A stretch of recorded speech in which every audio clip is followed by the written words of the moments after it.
তো এখন আমরা নেক্সট যে ম্যাথটি সমাধান করব সেটা হচ্ছে একজন অসুস্থ ব্যক্তির শরীরের তাপমাত্রা 40 ডিগ্রি সেন্টিগ্রেড হলে ডাক্তারি থার্মোমিটারের এই তাপমাত্রা কত হবে। তো ফার্স্টে আমরা আমাদের প্রশ্নে যে মানটি দেওয়া আছে সেটা লিখে ফেলবো। যে এখানে কি দেওয়া আছে বলতো, যে 40 ডিগ্রি সেন্টিগ্রেড, যেহেতু একক সেন্টিগ্রেড দেওয়া আছে তার মানে অবশ্যই এটা সেন্টিগ্রেড স্কেলের মান, আর সেন্টিগ্রেড স্কেলকে সি দ্বারা প্রকাশ করা হয়। সো আমরা লিখতে পারবো যে সি ইকুয়াল টু 40 ডিগ্রি। ওকে, তারপরে বলেছে যে ডাক্তারি থার্মোমিটারে এই তাপমাত্রা কত হবে। তো এখানে কি কোনো স্কেলের নাম উল্লেখ করে দিয়েছে, যে ফারেনহাইট স্কেল বা কেলভিন স্কেল কোনো কিছু কি বলেছে?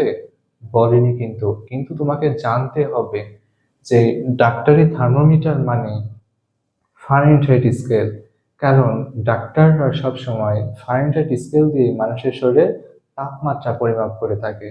সো আমাদের ডাক্তারি যে থার্মোমিটারটা আছে সেটাকে আমাদের কি ধরতে হবে?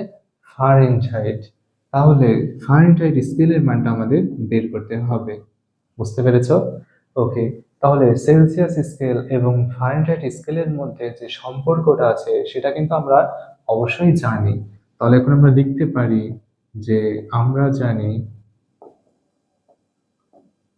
সেলসিয়াস স্কেলের ক্ষেত্রে কি জানতাম বলতো, যে C/5 ইকুয়াল টু, ফারেনহাইটের ক্ষেত্রে কি জানতাম, যে F-32/9। ওকে, তো এইবার আমরা মানটা বসায় দিব।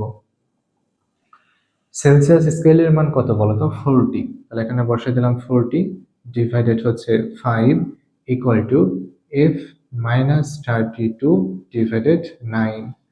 তো 40 কে যদি আমরা 5 দ্বারা ভাগ করি তাহলে কত হবে বলতো? নিশ্চয়ই 8 হবে। তাহলে এই পাশে আমরা 8 লিখলাম। দেন ইকুয়ালের পরে 9টা দেখো ভাগ আছে, তো ভাগ থাকলে ইকুয়ালের আগে কি হয়ে যাবে? গুণ হয়ে যাবে। তাহলে গুণন করে দিলাম 9 ইকুয়াল টু F-32।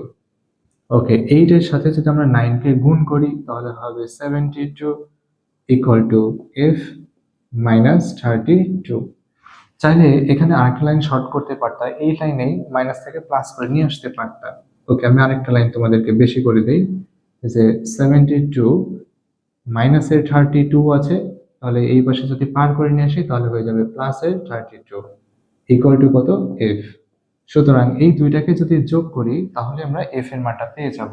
চাইলে এখানে আরেকটা লাইন একটু বেশি করতে পারো, যে 72 এবং 32 কে যদি যোগ করি তাহলে পাবো হচ্ছে আমরা 104। তাহলে এখানে আমরা লিখবো যে 104 ইকুয়াল টু এফ। সুতরাং আমরা এফ এর মান বা ফারেনহাইট স্কেলের মান পেয়ে গেলাম, সেটা হচ্ছে 104 ডিগ্রি ফারেনহাইট। এটাই হচ্ছে আমাদের অ্যান্সার।